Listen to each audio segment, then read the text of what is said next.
Our leader, Comrade Napoleon, announced Squealer, speaking very slowly and firmly, has stated categorically, comrade, that Snowball was Jones's agent from the very beginning. Yes, and from long before the rebellion was ever thought of. That is different, said Boxer. If Comrade Napoleon says it, it must be right.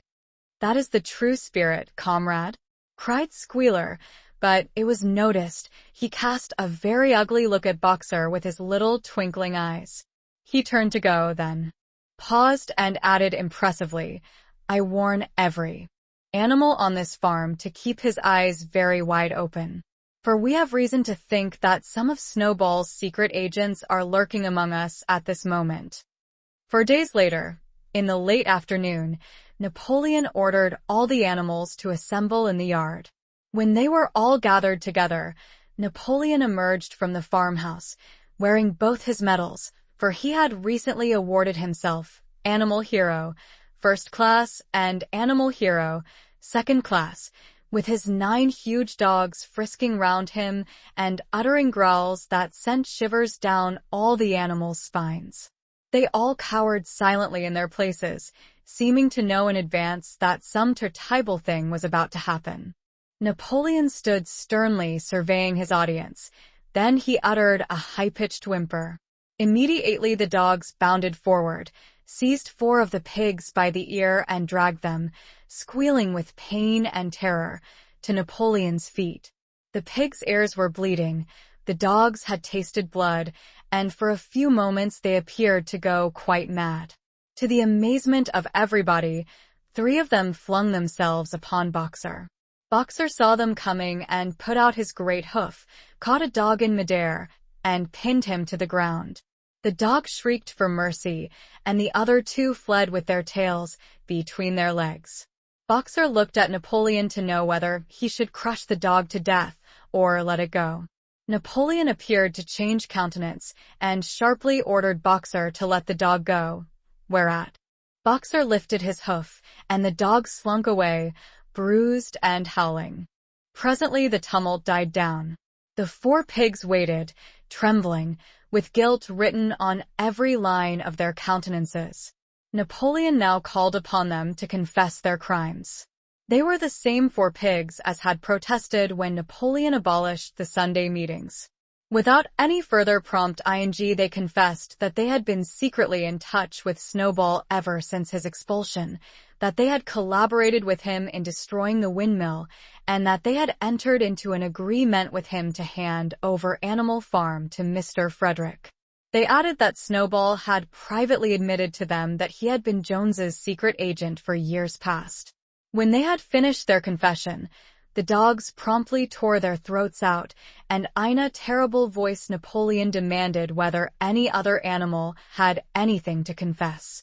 The 3 hens who had been the ringleaders in the attempted rebellion over the eggs now came forward and stated that Snowball had appeared to them in a dream and incited them to disobey Napoleon's orders. They, too, were slaughtered. Then a goose came forward and confessed to having secreted 6 ears of calm during the last year's harvest and eaten them in the night.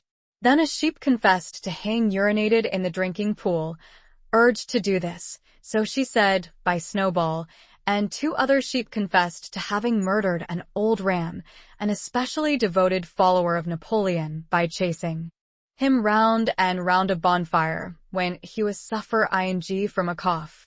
They were all slain on the spot.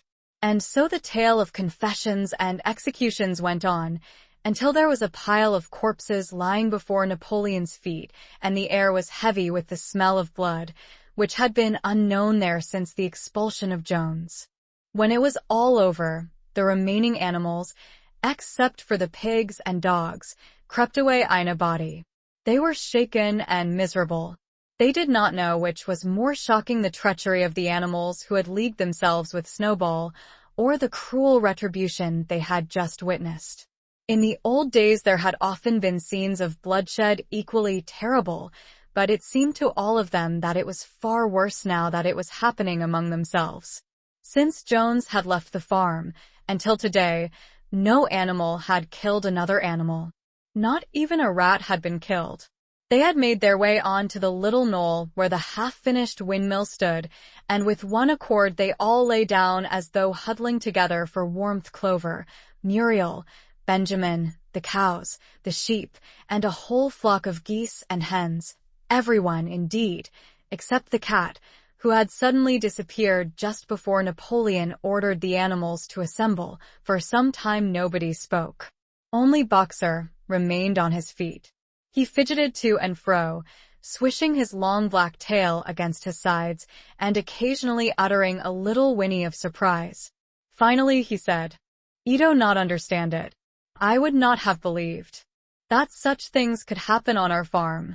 It must be due to some fault in ourselves. The solution, as I see it, is to work harder. From now onwards I shall get up a full hour earlier in the mornings." And he moved off at his lumbering trot and made for the quarry. Having got there, he collected 2 successive loads of stone and dragged them down to the windmill before retiring for the night. The animals huddled about Clover, not speaking. The knoll where they were lying gave them a wide prospect across the countryside. Most of Animal Farm was within their view: the long pasture stretching down to the main road, the hayfield, the spinney, the drinking pool, the plowed fields where the young wheat was thick and green, and the ted roofs of the farm buildings with the smoke curling from the chimneys.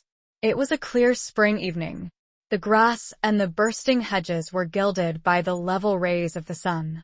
Never had the farm, and with a kind of surprise they remembered that it was their own farm, every inch of it their own property, appeared to the animals so desirable a place. As Clover looked down the hillside, her eyes filled with tears. If she could have spoken her thoughts, it would have been to say that this was not what they had aimed at when they had set themselves years ago to work for the overthrow of the human race. Major first stirred them to rebellion. If she herself had had any picture of the future, I had been of a society of animals set free from hunger and the whip, all equal, each working according to his capacity, the strong protecting the weak, as she had protected the last brood of ducklings with her foreleg on the night of Major's speech. Instead, she did not know why. They had come to a time when no one dared speak his mind, when fierce, growling dogs roamed everywhere, and when you had to watch your comrades torn to pieces after confessing to shocking times. There was no thought of rebellion or disobedience in her mind. She knew that, even as things were, they were far better off than they had been in the days of Jones, and that before all else it was needful to prevent the return of the human beings. Whatever happened, she would remain faithful, work hard, carry out the orders that were given to her, and accept the leadership of Napoleon. But still, it was not for this that she and all the other animals had hoped and toiled. It was not for this that they had built the windmill and faced the bullets of Jones's guns. Such were her thoughts, though she lacked the words to express them. At last, feeling this to be in some way a substitute for the words she was unable to find, she began to sing, "Beasts of England." The other animals sitting round her took it up, and they sang it 3 times over very tunefully, but slowly and mournfully, in a way they had never sung it before. They had just finished singing it for the 3rd time when Squealer, attended by 2 dogs, approached them with the air of having something important to say. He announced that, by a special decree of Comrade Napoleon, Beasts of England had been abolished. From now onwards it was forbidden to sing it. The animals were taken aback. "Why," cried Muriel. "It is no longer needed, comrade," said Squealer stiffly. "Beasts of England" was the song of the rebellion. But the rebellion is now completed.